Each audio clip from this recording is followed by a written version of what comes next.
नंदी के कान में क्या बोलते हैं? क्या आप जानते हैं नंदी के कान में क्यों बोला जाता है? बहुत सारे लोगों को यह भी पता नहीं होगा कि नंदी के किस कान में बोलना चाहिए, दाएं या बाएं कान में। आप भी नंदी के कान में कुछ कहना चाहते हैं तो आपको कुछ बातों का ध्यान रखना पड़ेगा। हम आपको बता दें कि नंदी के कानम अपना मनोकामना बोला जाता है। आप कोई मनोकामना बोलते हैं तो आपका मनोकामना जब भी पूरा होगा जब आप यहाँ बताए गए नियम अनुसार मनोकामना कहेंगे। शास्त्रों में नंदी के कान में मनोकामना बोलने का कुछ नियम बताए गए हैं। उस नियम को पालन आपको करना है, तभी आपका मनोकामना भगवान शिव तक पहुँचेगी। आइए जानते हैं मनोकामना बोलते वक्त आपको किस किस बात का ध्यान रखना जरूरी है। अगर आप इस बात को ध्यान नहीं रखते हैं तो आपका मनोकामना असफल हो जाएगा। आपको वह सफलता जो आप नंदी से कहने वाले हैं नहीं मिलेगा जो आप पाना चाहते हैं। मित्रों, आप भी भगवान शिव जी के भक्त हैं तो कमेंट बॉक्स में जरूर लिखिएगा हर हर महादेव। हम महादेव से प्रार्थना करते हैं कि आपका मनोकामना अवश्य ही सफल होगा। आइए वीडियो शुरू करते हैं। भगवान शिव के वाहन नंदी को भी बहुत महत्वपूर्ण दर्जा दिया गया है, इसलिए हर शिव मंदिर में नंदी जरूर होता है। शिव मंदिर में प्रवेश करने पर आपने पाया होगा कि शिवलिंग के ठीक सामने नंदी जी को बैठे होते हैं। प्राचीन समय से शिवालय में अपनी कामना नंदी के कान में कहने की परंपरा चली आ रही है। हालांकि कई लोग नहीं जानते हैं कि नंदी के कान में मनोकामना बोलना होता है। देवों के देव महादेव दयालु और कोमल हृदय के देव हैं। महादेव के अलावा भगवान शिव को शंकर, भोलेनाथ आदि नामों से भी जाना जाता है। पुराणों के अनुसार भगवान शिव के गणों में भैरव, वीरभद्र, मणिभद्र, चंद्रसी, नंदी, जय और विजय मुख्य है। भगवान शिव के मुख्य गणों में महाराज नंदी उनके सबसे प्रिय गण है। साथ ही नंदी महादेव की प्रिय सवारी भी है। दुनिया भर में भगवान शिव जी के भक्तों की कमी नहीं है। वहीं भगवान शिव जी के मंदिर भी जगह जगह बने हुए हैं।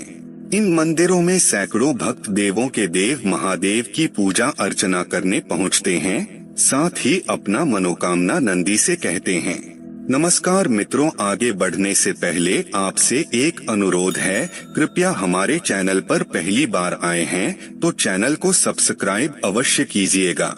हमारा मात्र एक ही उद्देश्य है कि हिंदू धर्म को प्रचार प्रसार करना। आप इसमें सहभागी होना चाहते हैं तो कृपया इस वीडियो के अपने मित्रों के साथ शेयर जरूर कीजिएगा।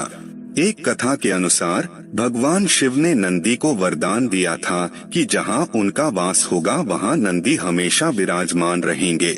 भगवान शिव की सभी लीलाओं के साक्षी भी नंदी हैं। हिंदू मान्यताओं के अनुसार नंदी भगवान शिव का वाहन है। शिव की भक्ति में विश्वास रखने वाले शिव पार्वती, गणेश, कार्तिकेय के बाद उन्हीं की पूजा करते हैं। नंदी को अक्षत और फूलों से सजाया जाता है। नंदी हमेशा शिव के सामने रहते हैं। वहीं नंदी को चेतना का प्रतीक माने जाते हैं, जो खुली आंखों और खुले कानों से छिपी हुई बातों को शिव जी के सामने व्यक्त करते हैं। जो भी भक्त भगवान शिव के पास अपनी समस्या लेकर आते हैं, नंदी उनकी वही कामनाएं सुन लेते हैं और शिव जी तक पहुंचा देते हैं। भक्तों के मन में एक सवाल जरूर होता है, नंदी गाय है या बैल? दोस्तों, नंदी एक ब्राह्मण बैल, नर ज़ेबू या भारतीय बैल है। ब्राह्मण बैल की पीठ पर एक कुबड़, सींग और एक ड्यूलैप, गर्दन से लटकती ढीली त्वचा की एक तह होती है। पुराणों के अनुसार वे शिव के वाहन तथा अवतार भी हैं, जिन्हें बैल के रूप में शिव मंदिरों में प्रतिष्ठित किया जाता है। संस्कृत में नंदी का अर्थ प्रसन्नता या आनंद है। नंदी को शक्ति संपन्नता और कर्मठता का प्रतीक माना जाता है। शिव से पहले नंदी का दर्शन क्यों किया जाता है?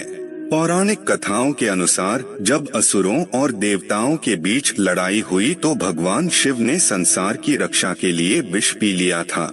इस दौरान विष की कुछ बूंदें धरती पर गिर गई थीं, जिसको नंदी ने चाट लिया था। जिसके बाद भगवान शंकर ने उसे सबसे बड़े भक्त की उपाधि दे दी थी।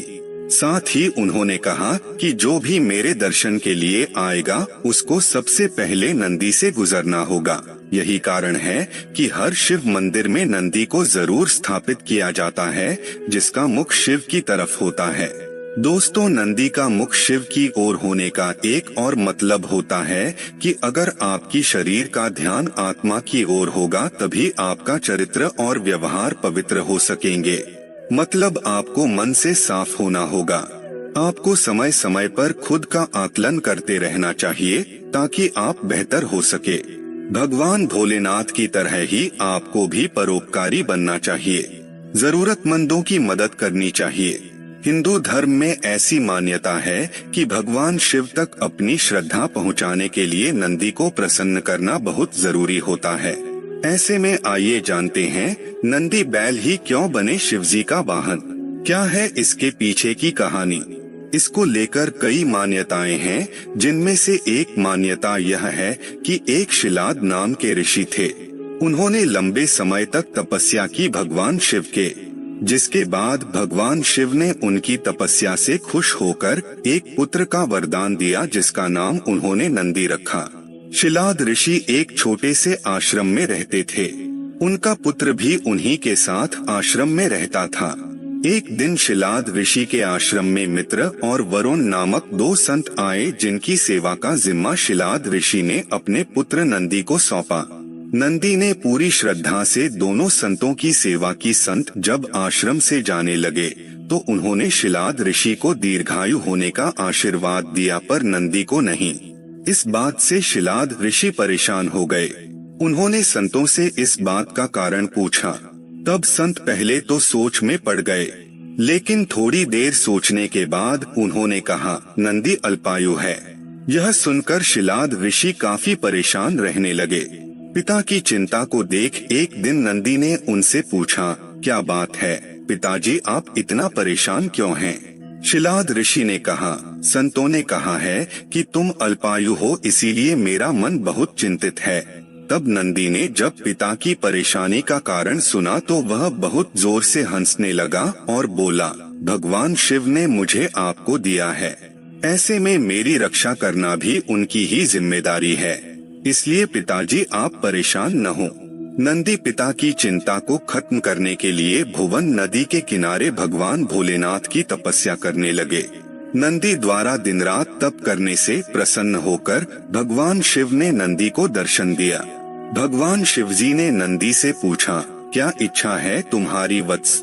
नंदी ने कहा, मैं ताउम्र सिर्फ आपके सानिध्य में ही रहना चाहता हूँ। नंदी की इच्छा सुनकर भगवान शिव ने मुस्कुराते हुए नंदी को गले लगा लिया। इसके बाद नंदी को बैल का चेहरा दिया और उन्हें अपने वाहन, अपना मित्र, अपने गणों में सबसे उत्तम रूप में स्वीकार कर लिया। इसके बाद ही शिवजी के मंदिर के बाद से नंदी के बैल रूप को स्थापित किया जाने लगा। मित्र शिवलिंग की पूजा करने के बाद नंदी जी के सामने भी घी के दीपक जरूर जलाएं। इसके बाद नंदी महाराज की आरती करें और किसी से बिना बातचीत किए नंदी के कानों में अपनी मनोकामना बोल सकते हैं। ध्यान रहे, आपके बिना किसी से बात किए ही आप नंदी के कान में अपने मनोकामना बोल सकते हैं। लेकिन क्या आप ठीक ढंग से अपनी कामना को कहते हैं? जानिए, नंदी को कामना कहते समय किन चीज को सबसे पहले बोलना चाहिए और किस बात का ध्यान रखना चाहिए। मैंने भी अपने घर के बुजुर्गों से ऐसा कहते हुए हमेशा से सुना है कि ऐसा करने से हमारी मनोकामनाएं पूर्ण होती हैं और बड़ी से बड़ी समस्याएं दूर होती हैं। आप सभी ये जरूर सोचते होंगे कि आखिर ऐसा क्यों किया जाता है और इसका क्या महत्व है। आपकी ही तरह मेरे में भी ऐसे ही सवाल थे, आखिर नंदी के कान में क्यों बोला जाता है, और इनका जवाब जानने की कोशिश किया। आइए जाने इस प्रथा के पीछे के कारणों और इससे जुड़ी पौराणिक कथाओं के बारे में रोचक बातें। धार्मिक ग्रंथों में नंदी के कान में मनोकामना बोलने के सही तरीके के बारे बताया गया है। यदि यह विधि अपनाई जाए तो मनोकामना शीघ्र पूरी होती है। कहते हैं कि शिवजी अधिकतर समय तपस्या में लीन रहते हैं, उनकी तपस्या में विघ्न न पड़े, इसीलिए नंदी जी हमेशा उनकी सेवा में तैनात रहते हैं। जो भी भक्त भगवान शिव के पास अपनी समस्या लेकर आता है, नंदी उन्हें वहीं रोक लेते हैं। किसी बाहरी विघ्न से उनकी तपस्या भंग न हो, इसीलिए भक्तगण अपनी बात नंदी जी को कान में कह देते हैं। नंदी जी से कही गई बात शिव जी तक पहुंच जाती है। तो आप जब भी भगवान शिव से दर्शन करने के लिए जाते हैं तो अपनी मनोकामनाएं नंदी के अवश्य बताएं। इसीलिए मंदिरों में नंदी जी के कान अपनी मनोकामना कहे जाने का प्रचलन है। कहते हैं कि स्वयं भगवान शिव जी ने नंदी को यह वरदान दिया था कि जो तुम्हारे कान में आकर अपनी मनोकामना कहेगा, उस व्यक्ति की सभी इच्छाएं जरूर पूरी होंगी। अगर आप भी नंदी के कान में कुछ कहना चाहते हैं तो जान लें कि नंदी के कान में अपनी समस्या या मनोकामना कहने के कुछ नियम होते हैं और उनका पालन करना बहुत आवश्यक होता है।